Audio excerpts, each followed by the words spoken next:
अब word problems का topic number 2, percentages.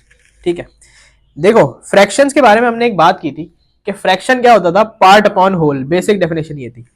तो देखो पार्ट अपॉन होल को अगर आप मल्टीप्लाई बाय 100 कर देते हो तो परसेंटेज बन जाती है।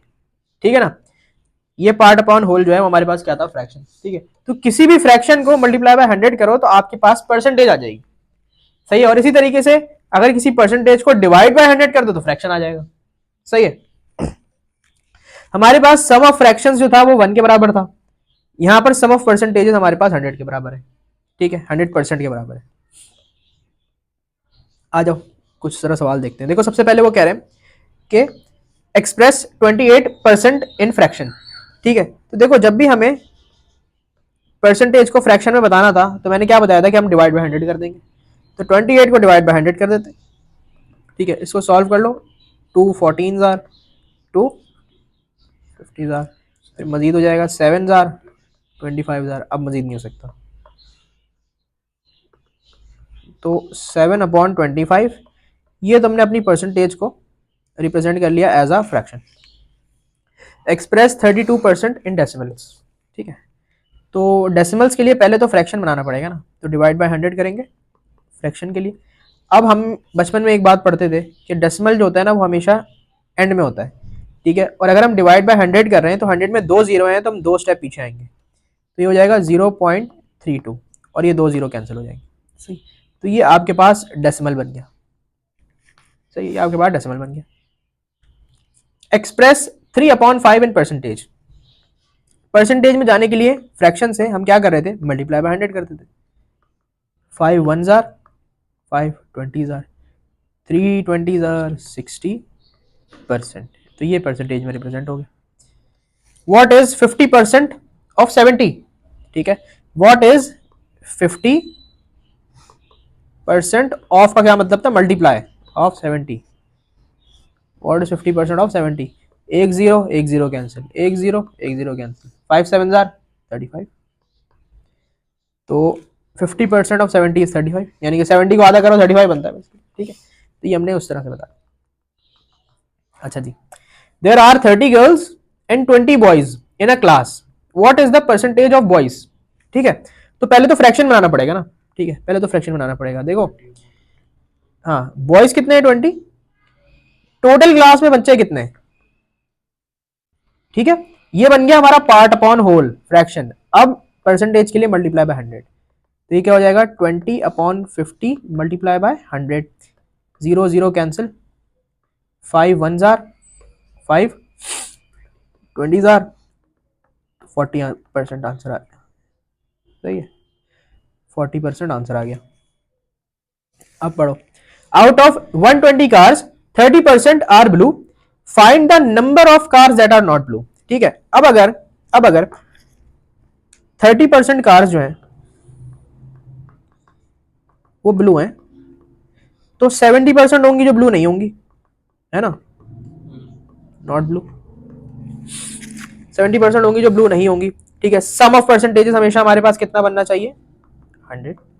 सम ऑफ परसेंटेजेस 100 होता है। ठीक है, तो हम क्या करते हैं, 120 का 70% निकाल लेते हैं। 120 का 70% अगर निकाल लें तो वो इसी तरह आएगा। ठीक है, ये बेसिकली 70% है। ठीक है, जब परसेंटेज का साइन हटाते हैं तो डिवाइड बाय 100 लगा देते हैं। तो जब 120 का 70% निकालेंगे, एक जीरो ये 7 12 जार कितना होता है भाई, मैं खुद भी भूल गया, 84। तो ये तुम्हारे पास जो वैल्यू आ गई, ये आ गई नॉट ब्लू कार्स। ठीक है, 70% नॉट ब्लू थी। सही है, अब इंक्रीज डिक्रीज। देखो भैया यहाँ पे क्या हो रहा है, यहाँ पे देखना गौर से, वो कह रहे हैं इंक्रीज 60% बाय 35%, यानी कि 60 जो एक वैल्यू है उसको 35% से इंक्रीज करना है। ठीक है, तो देखो एक वैल्यू इनिशियली 100% पे होती है ना, जब हम उसको 35% से इंक्रीज करेंगे तो वो वैल्यू चली जाएगी 135% पे। तो हमें क्या करना है, हमें 60 का 135% निकालना है, यही करना है ना, 135% निकालना है। तो जीरो और zero cancel, 2 3 jar, 2 5 jar, 5 1 jar और 135 को डिवाइड करो यार, 5 2 जार 10 27, ठीक है। तो 27 327 जार 81, ये होता है 54 81, ठीक है। तो हमने ये जो वैल्यू है ये बेसिकली क्या हुआ है, ये 60 को हमने इंक्रीज कर दिया 35%, कि 60 का 135% निकाल लिया। इसी तरीके से वो कह रहे हैं डिक्रीज 50%, 50 बाय 10%। तो कोई भी वैल्यू इनिशियली 100% में होती है, हमने उसको 10% से डिक्रीज करना है, यानी कि 10% माइनस कर देंगे तो 90%। तो इसका मतलब है कि हमें 50 का 90% निकालना है। 0 0 0 कैंसिल, 9 5 0 45। तो ये आपने क्या कर दिया, 50 को 10% से डिक्रीज कर दिया। अच्छा, 175% ऑफ अ नंबर है 63, ठीक है, यानी कि 175% परसेंटेज हटाते हैं तो divide by 100 of a number x ले लेते हैं, इज इक्वल्स टू 63। सही है, 175% ऑफ मतलब मल्टीप्लाई नंबर x इज 63, ठीक है। अब क्या करते हैं, x को ये रहने देते हैं, 100 को उधर ले जाके मल्टीप्लाई करा देते हैं, क्योंकि यहाँ पे वो हो रहा है डिवाइड, और 175 को लाके डिवाइड करा देते हैं। सही है, अब इसको सॉल्व कैसे करें, 5 से काटते हैं पहले तो, 5 20 जार, और ये कैसे कटेगा 35, मजीद नहीं कटेगा 5 से, 4 और 7, 7 1 जार, 7 9 जार, 9 4 जार 36। तो 36 वो नंबर है कि जिसका 175% हमारे पास 63 है, ठीक है। अब आ जाओ परसेंटेज चेंज के ऊपर, ठीक है। परसेंटेज चेंज का एक ये फॉर्मूला है कि new minus old upon old multiply by 100, percentage change आता है, ठीक है, परसेंटेज चेंज आता है। अब इसकी मैं सवाल करके दिखाता हूं, देखो इस फॉर्मूले को हम अप्लाई करके देखते हैं। Price of an item increase from 72 to 90, find the percentage increase, ठीक है। तो बेसिकली परसेंटेज इंक्रीज यानी कि परसेंटेज चेंज ही मांग रहा है ना, ठीक है। तो हमारे पास जो न्यू प्राइस है वो ये रही, ओल्ड प्राइस है वो ये रही, ठीक है। तो हमने क्या करना है, new minus old upon old multiply by 100, तो हमारे पास क्या आ जाएगी, हमारी परसेंटेज इंक्रीज आ जाएगी। तो 18 अपॉन 72 मल्टीप्लाई बाय 100 करेंगे, अब करो भैया, 9 2 jar, 9 8 jar, 2 1 jar, 4 jar, 4 divide by 100 25। तो 25% हमारी क्या है, percentage increase. A phone's price decreased from 80 to 64, find the percentage decrease, ठीक है। तो वही परसेंटेज चेंज वाला फॉर्मूला लगेगा। यहां पर हमारी ओल्ड प्राइस ये है, न्यू प्राइस ये है, ठीक है। तो new minus old upon old multiply by 100, इससे क्या आ जाएगी, परसेंटेज डिक्रीज आ जाएगी। सही है, तो 64 माइनस 80 कितना होता है, 16, 80 100, एक जीरो गया, एक जीरो गया, 8 1 जार, 8 2 जार, 2 10 जार, तो ये -16 आएगा। वैसे यहाँ पर देख रहे हो 64 में, तो आंसर भी -20 आएगा। अब ये नेगेटिव, हाँ ये नेगेटिव साइन ये डिनोट कर रहा है कि हमारे पास डिक्रीज हुआ है, सही है ना। तो -20%, तो कितना डिक्रीज आया, 20% का डिक्रीज आया। प्रॉफिट लॉस, एक सेकंड देख देना कितना आ गया, अबे अबे थोड़ा सा ही तो है, खत्म हो जाएगा यार, अभी टाइम ही कितना हुआ है। प्रॉफिट लॉस, ठीक है। देखो भैया, हमारे पास एक होती है सेलिंग प्राइस, जिस प्राइस पे कोई भी आइटम हमने बेचा है, ठीक है। एक होती है कॉस्ट प्राइस, यानी कि जिस प्राइस पे हमने खरीदा है, ठीक है। सेलिंग प्राइस जो होती है ना, वो होती है या तो आपकी cost price plus the profit, यानी कि जो आपको प्रॉफिट हुआ वो प्लस करके, या फिर cost price minus the loss, अगर लॉस में बेची है तो लॉस माइनस हो जाएगा, ठीक है। तो सेलिंग प्राइस दो तरीके से निकलती है, अगर आपको प्रॉफिट हुआ है तो कॉस्ट प्राइस में, यानी कि जिस प्राइस पे मैंने खरीदी है उसमें प्रॉफिट प्लस करके निकालते हैं, ठीक है। और अगर मुझे लॉस हुआ है तो फिर जिस प्राइस पे मैंने खरीदी थी कॉस्ट प्राइस, उसमें से लॉस माइनस करके सेलिंग प्राइस निकलती है, ठीक है। अब जो हमारे पास कॉस्ट प्राइस है, यानी कि जिस प्राइस पे मैंने खरीदी है कोई भी आइटम, वो हमेशा 100% होता है, वो हमेशा 100% होता है। ठीक है, अब हमें अगर प्रॉफिट परसेंटेज या लॉस परसेंटेज निकालनी है तो उसके लिए ये फॉर्मूला है कि selling price minus cost price upon cost price multiply by 100। अब ये फॉर्मूला जो है ना, ये बिल्कुल वैसा ही है, ये फॉर्मूला बिल्कुल वैसा ही है जैसा हमारा है वो परसेंटेज चेंज वाला फॉर्मूला। ठीक है, ये वो क्या था, new minus old upon old multiply by 100। देख लो ये वाला फॉर्मूला और ये वाला फॉर्मूला ये दोनों सेम ही है। एक हर्षी ब्राइटनेस हो क्या हो गया, चलो आगे देखते हैं। सवाल देखो, सवाल देखो। A boy buys eggs at $1.8 per dozen and sell them at $2.16 per dozen. Find the profit percentage. ठीक है, तो ये हमारी है क्या, कॉस्ट प्राइस, ये हमारी है क्या, सेलिंग प्राइस। तो हमारा फॉर्मूला क्या था कि selling price minus cost price upon cost price multiply by 100। ठीक है ना, तो सेलिंग प्राइस क्या है 2.16 माइनस 1.8 अपॉन 1.8 मल्टीप्लाई बाय 100। ठीक है, तो 2.16 माइनस 1.8 करोगे तो 0.36 बचेगा और नीचे 1.8 बचेगा। सही है, मल्टीप्लाई बाय 100। देखो अब इसके अंदर मैं ये काम कर सकता हूं कि मैं ऊपर दोनों डेसिमल्स को आगे ले आऊं, 36 हो जाएगा, यानी कि यहां पर डेसिमल को 2 स्टेप्स आगे, लेकिन मुझे यहां पर भी यही काम करना पड़ेगा। ठीक है ना, 2 स्टेप्स आगे लाना पड़ेगा दोनों में, तो ये क्या हो जाएगा 180 हो जाएगा। ठीक है, क्योंकि ये जो एक खाली जगह यहाँ पे 0 लगे। ठीक है, तो ये 180 हो जाएगा। अब मल्टीप्लाई बाय 100 कर लो, तो इससे हमारे पास थोड़ा सा आसान हो गया। तो ये एक 0 ये 0 गया, 18 1 जार और 18 2 जार, तो 20%। ये है हमारा प्रॉफिट, ये हो गया हमारा profit percentage. A man buys 5 shirts for $120. He intends to sell them for $30 each. What is the profit percentage? ठीक है, तो भैया 5 शर्टें 120 की खरीदी है, $120 की, और एक शर्ट $30 की बेची है, तो प्रॉफिट परसेंटेज निकालनी है। उसके लिए पहले काम हमें पता है क्या करना पड़ेगा, पहले हमें निकालना पड़ेगा कि भाई एक शर्ट कितने की खरीदी। ठीक है, एक शर्ट खरीदी कितने की, ये कैसे पता चलेगा, 120 को जब हम डिवाइड बाय 5 करेंगे तो क्या आंसर आएगा 24। ठीक है, तो इतने डॉलर्स की एक शर्ट है। ठीक है, और उसने एक ही शर्ट कितने की बेची है, $30 की बेची है। ठीक है, तो ये हमारी है सेलिंग प्राइस, ये है हमारी कॉस्ट प्राइस। हमें क्या निकालना है, प्रॉफिट परसेंटेज। तो अपना फॉर्मूला लगाएंगे, selling price minus cost price upon cost price multiply by 100। Selling price है 30, कॉस्ट प्राइस है 24। ठीक है,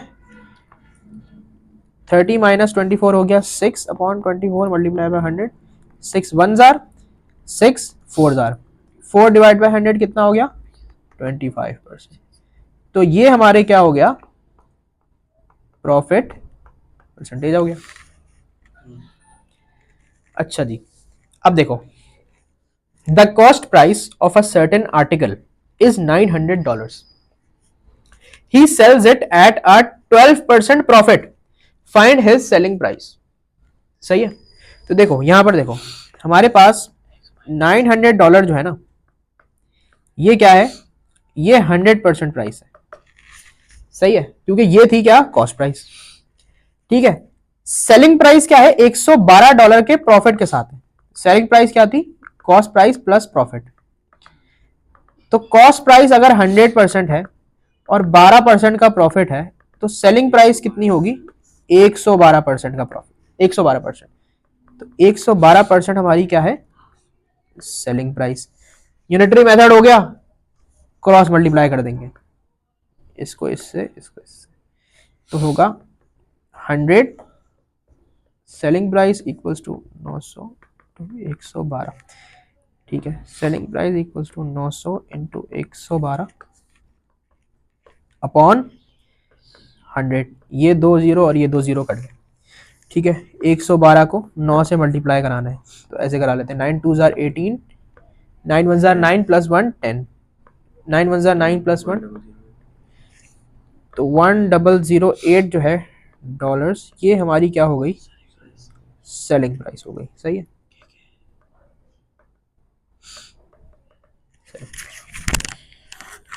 सही है।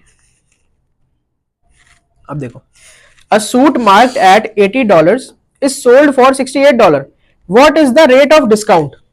सही है, तो देखो $80 क्या है, कॉस्ट प्राइस, 68 क्या है, सेलिंग प्राइस। ठीक है, तो selling price minus cost price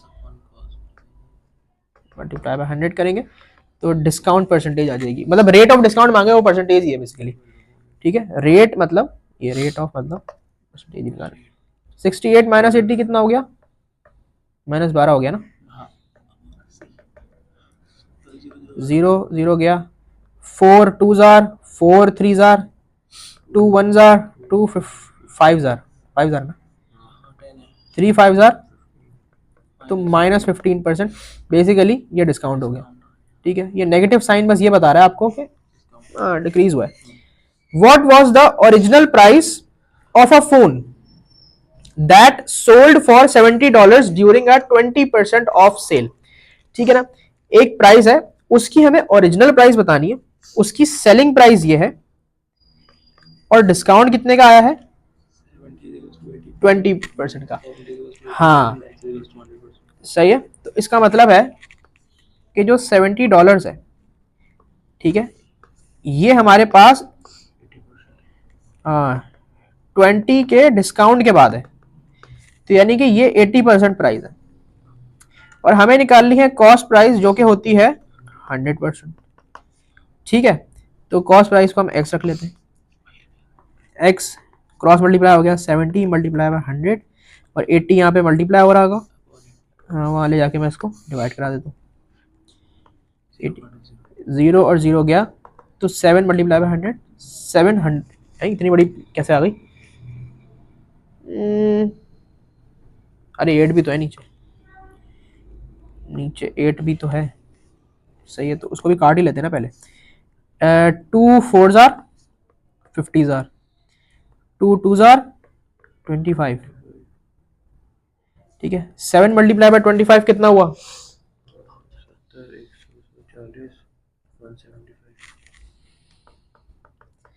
175 divide by 2 कितना हो गया, 87.5। ये क्या आ गई, ये आ गई कॉस्ट प्राइस। ठीक है, how many dollars does a sales person earn on a sale of 200 at a commission of 2.5%। ठीक है भैया, $200 की सेल की है और 2.5% कमीशन रखा है, यानी कि 2.5 अपॉन 100 कमीशन रखा है। ये 2 जीरो कट गए, $5, $5 का भाई को कमीशन हो गया। सही है, at a selling price of $273, ये क्या आ गई selling price. A refrigerator yields up 30% profit on the cost. ठीक है, $273 पे सेल किया है, कितने प्रॉफिट के साथ, 30%, यानी कि जो 273 है ना, वो है 130% प्रॉफिट के साथ। What selling price will yield a 10% profit on the cost, यानी कि 110% निकालना है, एक्स रख देते हैं इसको, 273 इंटू 110 ऑन 130, 0 0 कट गया। अब ये हो गई है बहुत ज़्यादा बड़ी कैलकुलेशंस। ठीक है, कर लेते हैं ना, देखो 13 1 जार और 132 60 21 जार। ठीक है, 21 मल्टीप्लाई बाय 11 करो, क्या बचा, 1 2 1 2 1 2 2 221। क्यों, अरे यार एक सेकंड, दोबारा कर लेते हैं ना, 1 सही 231, ठीक है। तो 231 जो हमारे पास आ गई वो क्या आ गई हमारी, वो प्राइस के जिसके ऊपर हम बेचेंगे तो हमारे पास 10% प्रॉफिट होगा, ठीक है। रिमेनिंग परसेंटेजेस, बस यार खत्म, 2 पेज रह गए खाली।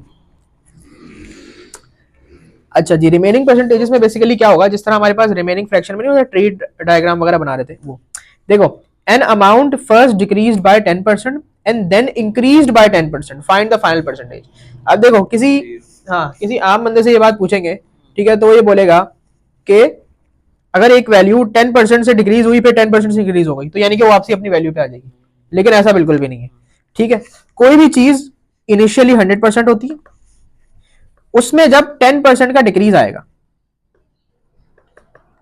तो वो 90% हो जाएगी, ठीक है। और अब इसमें जब 10% का इंक्रीज आएगा तो 90 का 10% क्या होता है, हाँ 90 का 10% क्या होता है, 9 होता है, तो तुम्हारे पास 99 पे आ जाएगा, तो ये तुम्हारा आंसर सही है। A class of 80 is 25 girls. If 10% of the boys and 20% of the girls attended a picnic, what fraction of the class attended मतलब द पिकनिक, सही है। अब देखो देखो देखो 80 बच्चे हैं टोटल, उसमें से 25 जो हैं वो गर्ल्स हैं, एक सेकंड ना, 80 बच्चे हैं, 25% जो है वो क्या है, गर्ल्स, तो 70%, 75% क्या हुए, बॉयज। अब वो कह रहे हैं कि इस 25% गर्ल्स में से 20% है जो आई हैं, हाँ और कितने, अच्छा सॉरी, अरे नहीं सही तो लिखा था, 20% गर्ल्स आई हैं और बॉयज आए हैं 10%, ठीक है। तो what fraction of the class attended, पहले तो ये निकालो कि भैया 25% बॉयज बनेगी कितनी, तो 80 का 25% क्या होता है, 1 जार 4 जार 4 8 जार 20, ठीक है। तो यानी कि 20 लड़कियां हैं क्लास में, तो लड़के कितने हो गए, 60 बॉयज हो गए, ठीक है। अब इस 20 लड़कियों में से 20% खाली आई हैं, ठीक है, तो 20 का 20% क्या होगा, 4 लड़कियां आई हैं,